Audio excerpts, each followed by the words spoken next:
students, welcome to cell part 5.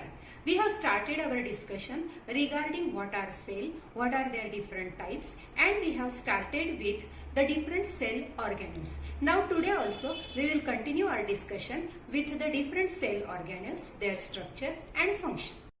After endoplasmic reticulum, the next is the Golgi apparatus. Golgi apparatus was first discovered by Camillo Golgi.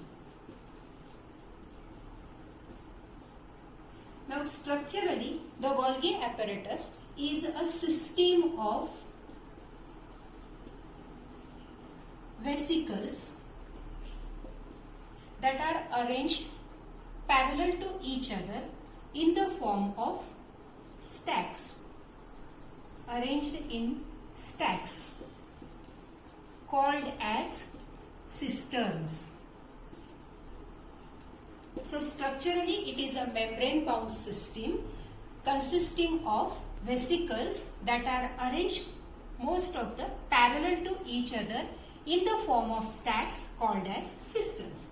Now the membrane of this Golgi apparatus is in contact with that of the membrane of endoplasmic reticulum. Now this Golgi apparatus, it performs various significant functions in the cell. The first important function of the Golgi apparatus is that the products that are produced near endoplasmic reticulum are transported to the different targets, or these are carried to the targets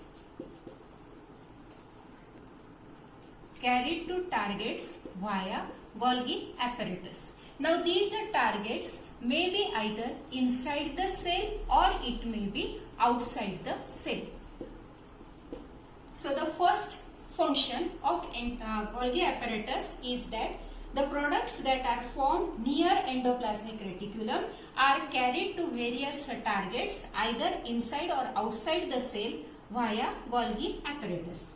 The second important function of Golgi apparatus is the storage, modification and packaging of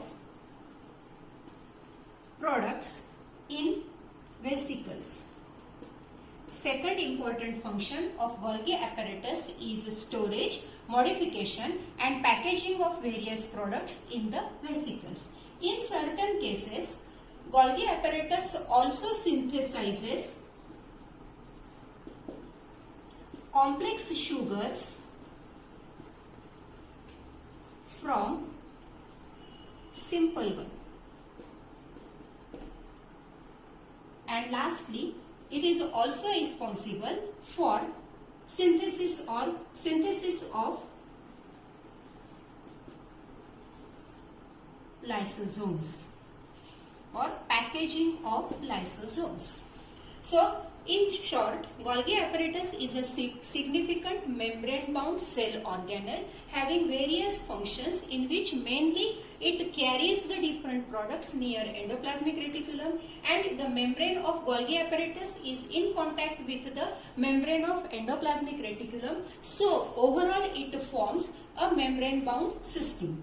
Then it also carries the different functions that are significant for different cellular activities. The next cell organelle in the context are the lysosomes. The lysosomes are membrane bound. The lysosomes are membrane bound sacs that are filled with digestive enzymes.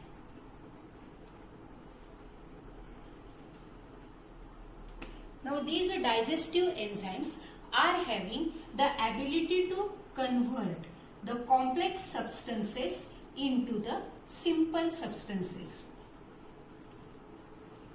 These digestive enzymes are formed by endoplasmic reticulum.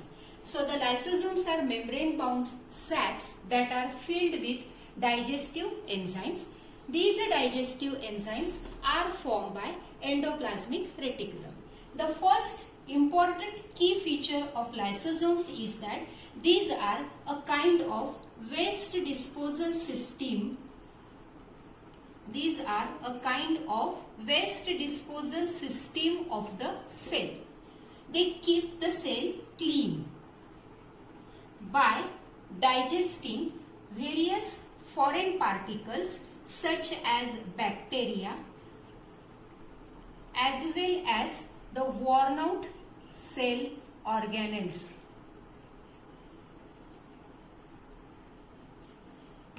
So the lysosomes, they keep the cell clean by using or by digesting the bacteria like foreign products as well as the worn out organelles. Now this cleanup is possible with the help of these digestive enzymes. These powerful digestive enzymes are having the ability of degrading or breaking these complex substances into the simple one. Then further, the lysosomes are also having the important function as they carry out the cleaning of this utili. Now when the foreign products or foreign substances like nutrients or the food products or bacteria as well as the old cell organelles, they end up into the lysosome.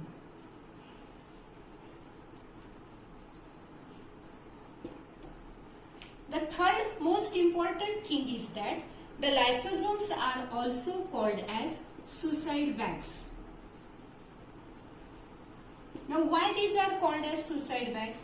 Because in certain situations or under certain situations, suppose there is disturbance in the metabolism of the cell. Then in such cases, the lysosome bursts out and it digests the cell itself, so it is called as suicide bags. So the key feature, that the major thing, that is the lysosomes are the waste disposal system as well as a kind of suicide bags. Under certain situation, they carry out the digestion of the affected or damaged cell itself. In that case, these are responsible as the suicide bags. While they keep the cell clean by clearing or digesting different foreign particles such as bacteria or food or even the worn out organelles, and this digestion is possible only because of the digestive enzymes that are present within the lysosomes. Next cell organelle is mitochondria. The mitochondria are powerhouses of cell. These are called as powerhouses of cell.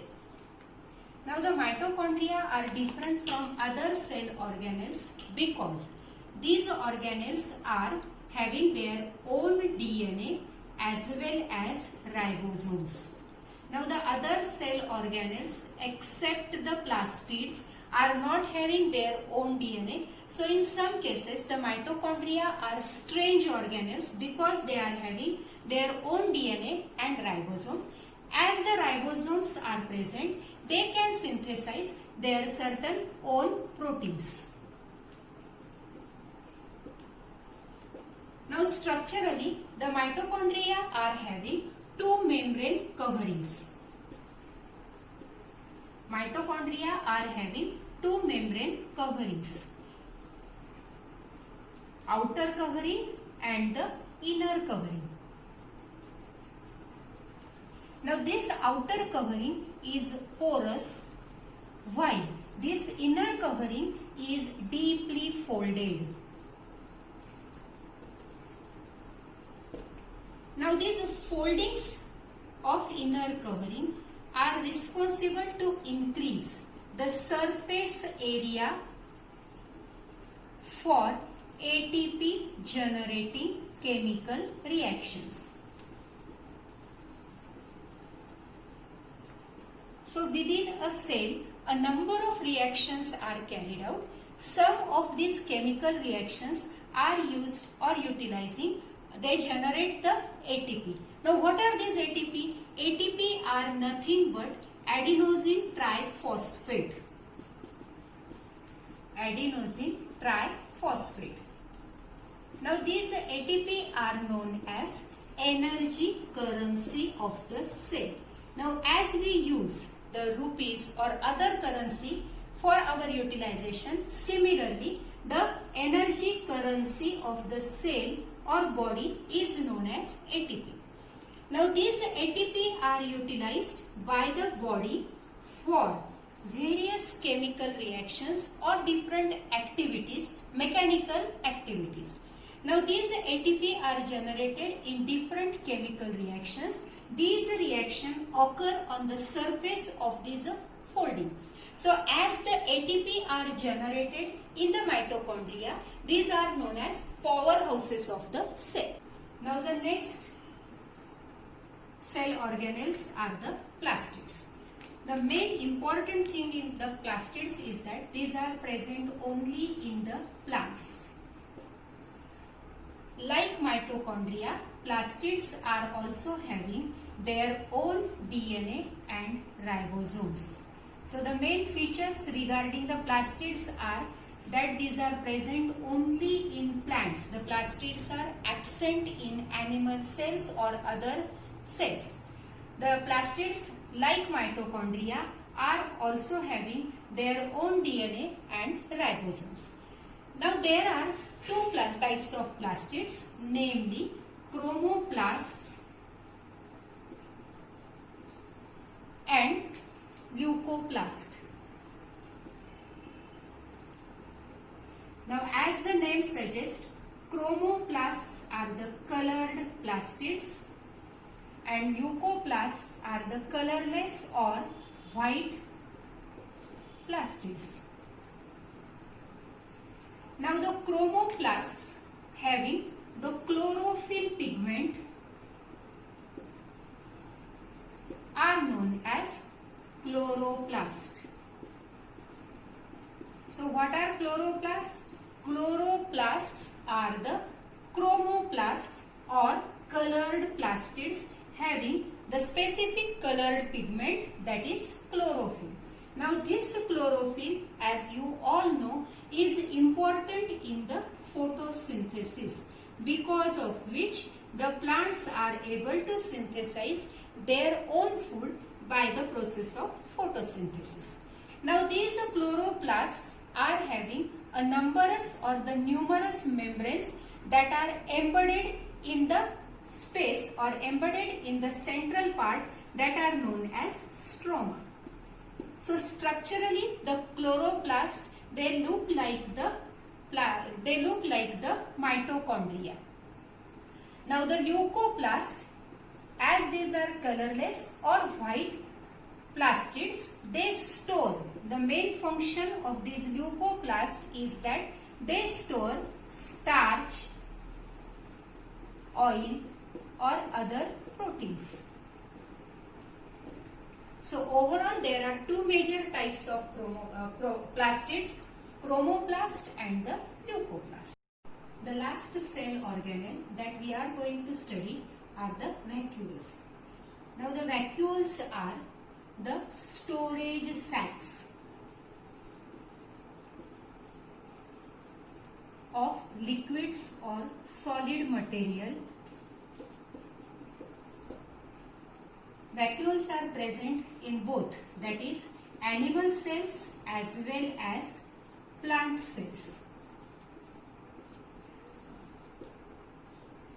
Now these vacuoles in the animal cell are comparatively very small in size, but in case of plant cells, these are very large in size.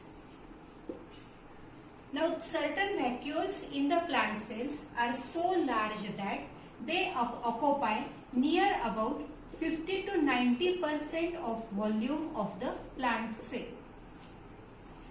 Now in case of plant vacuoles or the vacuoles in the plant cell, they consist of cell sap.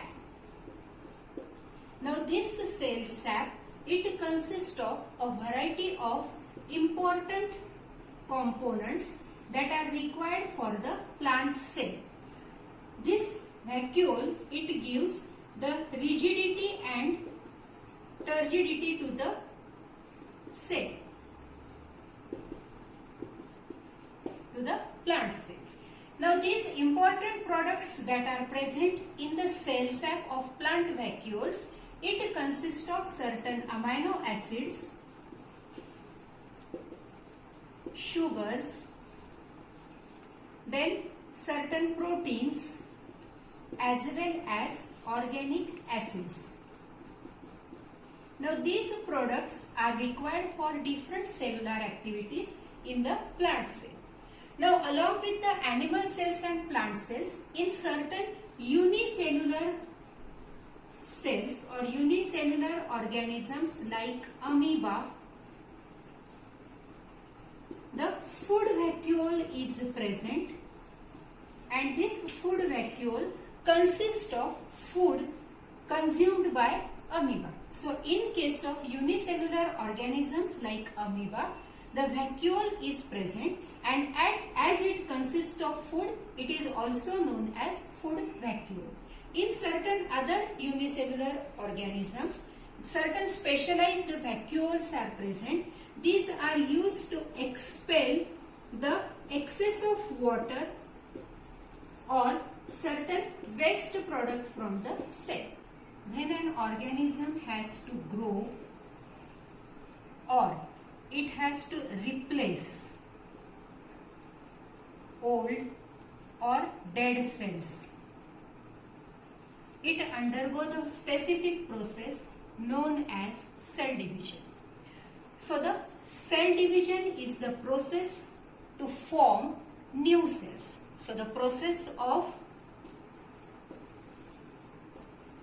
formation of new cells is known as cell division. Now there are two main types of cell division. These are mitosis and another one is the meiosis.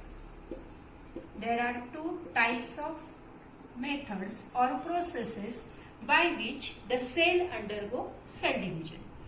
Now usually mitosis is the process of cell division which is used for the growth of an organism or the repair of the damaged cell, growth of organism. Now in the process of mitosis, usually the mother cell divides to form two daughter cells. In case of the process of mitotic cell division, mother cell divides and it forms two daughter cells. Here the characteristic feature is that the mother cell is having specific number of chromosomes. Now the daughter cells that are formed will also have the same number of chromosomes. The characteristic feature of the mitotic cell division or the mitosis is that two daughter cells are formed, and these two daughter cells are having same genetic material or same number of chromosome pair as the mother cell. So the mitosis, it results in the production or formation of two daughter cells with the same number of chromosomes as like the mother cell. Usually the mitosis is used for the growth of organism or the repair of damaged cells. Now in certain cases, certain reproductive organs, they undergo this different type of cell division as they result in the formation of gametes. So the reproductive organs, they undergo the specific type of cell division that is known as meiosis. Here the process of meiosis results in the formation of gametes. Now during this process of cell division, the mother cell undergoes two consecutive divisions and results in the formation of 4 gametes. The difference between mitosis and meiosis is that the meiosis will occur only in case of reproductive organs because these gametes are further going to form the offsprings. So in case of meiosis, the mother cell divides in the first cycle of the division and further it results in the consecutive cell division. Now the gametes that are formed at the end of meiotic cell division are reduced half from this mother cell. So suppose if the mother cell is having 4 pairs of chromosome, the gametes will have the half of the pairs of the chromosome. So each gamete will have only 2 pairs of chromosome because after the fertilization the gametes will fuse and the offsprings will have the same number of chromosomes in the mother cell. So in that case the meiosis results in the reduction of chromosome number in the gamete cells. So overall there are 2 different types of the cell division. Mitosis, that is mainly used for growth. Here the mother cell divides and form 2 daughter cells which are having same number of chromosome as in the mother cell, while the meiosis is mainly carried out when in the reproductive organs, and in this case the mother cell undergoes 2 consecutive cell divisions and the gametes that are formed at the end, that is the 4 gametes that are formed at the end of the meiosis will result in the half of the number of chromosome as in the mother cell. So many a times meiosis is also called as reductional division. Now coming to the end of this session, we will conclude this chapter, Fundamental Unit of Life. For any details of diagram, you can refer your textbook. Almost all part we have covered in these videos. So please, if you are having any doubt, give me your comments. Hope you have better understood. Soon we will meet with the new topic. Like, share and subscribe my channel. Don't forget to press the bell button and also follow my Instagram page.